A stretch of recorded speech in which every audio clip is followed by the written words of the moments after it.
ઓમ શાંતિ મિત્રો, આજે આપણે ગુંદાનો હવેજ બનાવવાનો છે।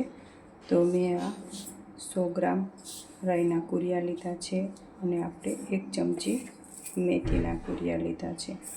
તો આને આપણે પહેલાં આવી રીતે ગોળ ગોળ કરી લઈશું, ખાડો પાડી લઈશું અને વચ્ચે આપણે મેથીના કુરિયા નાખવાના છે।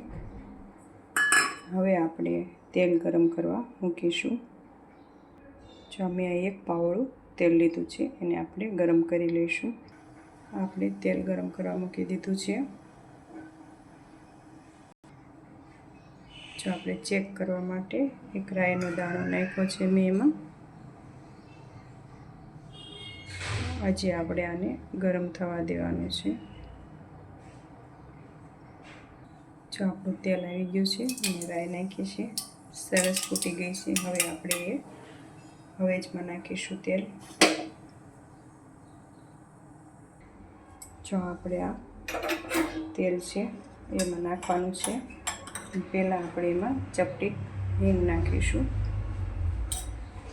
હવે આપણે આ તેલ છે એમાં નાખી દેવાનું છે અને એને આપણે ડીપ નાખી દઈશું।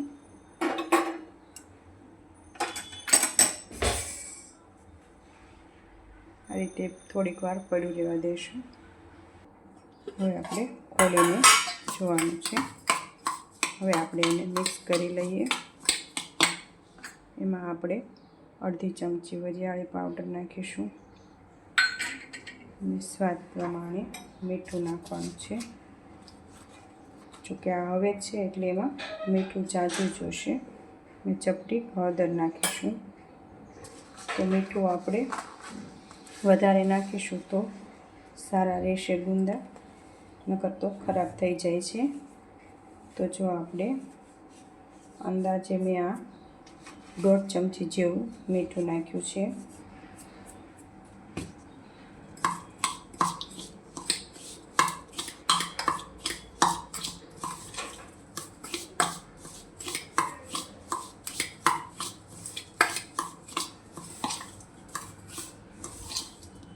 હવે જ ઠરી ગયો છે।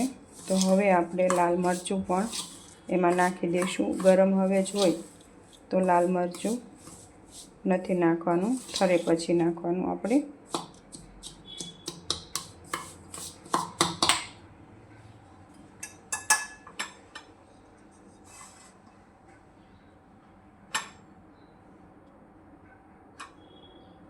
મેં 2 ચમચી લાલ મરચું નાખ્યું છે। જો તમારે હવે ઝાઝું હોય તો તમારે ઝાઝું મરચું નાખવાનું છે, પણ મારે થોડોક જ છે।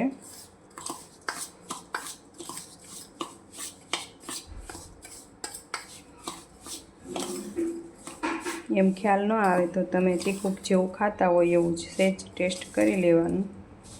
જો આ રીતે આપણે હવે એને હવેજ આપણો રેડી થઈ ગયો છે। હવે આપણે ગુંદાને ભરી લેવાના છે। જો આ રીતે મેં બધા ગુંદા ફોડીવાળા છે। હવે એને ઠળિયા કાઢવા માટે મેં થોડું મીઠું લીધું છે। આ રીતે આપણે 1 ચમચીની મદદ વડે બધા ઠળિયા કાઢી લેવાના છે।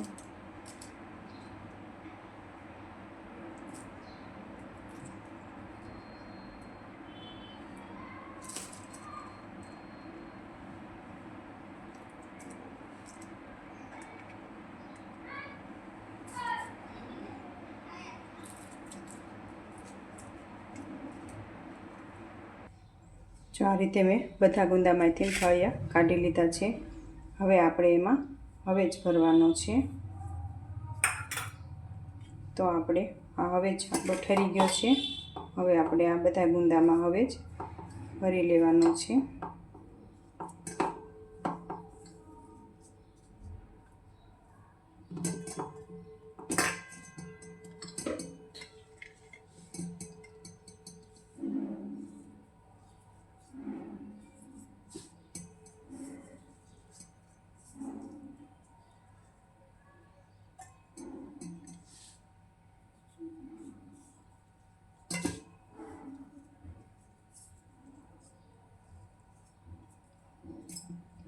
જો આ રીતે આપણે બધા ગુંદામાં ભરી લઈશ, પછી હું તમને બતાવું. વિડીયો લાંબો થઈ જશે. હવે આપણે બધા ગુંદા ભરાઈને રેડી થઈ ગયા છે. તો હવે આપણે એમાં એક કાચી કેરી નાખવાની છે. તો મેં આ સુધારીને ઝીણા ઝીણા પીસ કરી લીધા છે. હવે આપણે જે આ હવેજ વધ્યો છે એમાં આપણે એને રગદોળી દઈશું.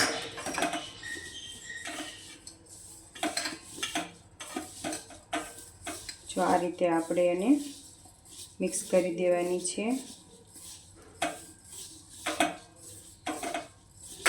પછી આપણે એને આ ગુંદામાં મિક્સ કરી દઈશું. જો તમે એક કેરી નાખો ને તો ગુંદા સરસ કડક રહે છે અને ખાવામાં પણ ટેસ્ટી રહે છે.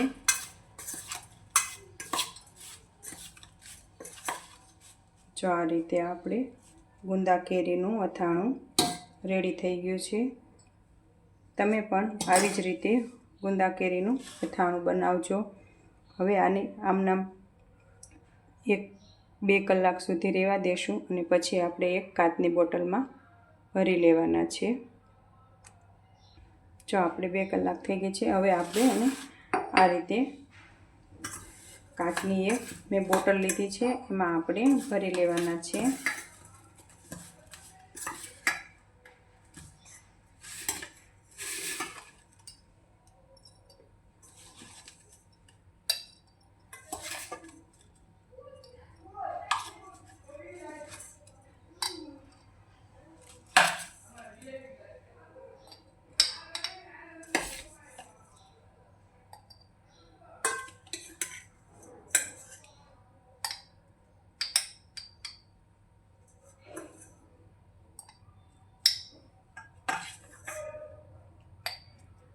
જો આ રીતે આપણે એક બોટલમાં મેં ભરી લીધા છે.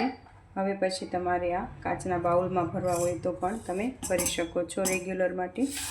આને આપણે મૂકી દઈશું બંધ કરીને. આને તમે 12 મહિના રાખો તો આ અથાણાને કશું થતું નથી. તો તમે પણ ચોક્કસથી આવું ગુંદા કેરીનું અથાણું ઘરે બનાવજો. ઓમ શાંતિ મિત્રો.